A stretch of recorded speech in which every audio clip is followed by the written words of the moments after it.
తిరుమలలో మొదట వరాహస్వామిని ఎందుకు దర్శించుకుంటారో మీకు తెలుసా? అయితే ఈ వీడియో మీకోసమే.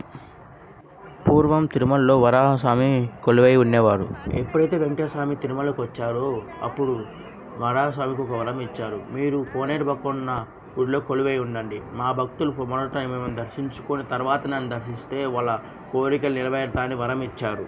అప్పటి నుంచి వరాహస్వామిని మొదటగా దర్శించుకునే సంప్రదాయం మొదలయ్యింది. వరాహస్వామి దర్శనం తర్వాత మేము అన్నదానానికి వెళ్ళాం. వెంగమాంగ అన్నదానానికి వెళ్ళాం.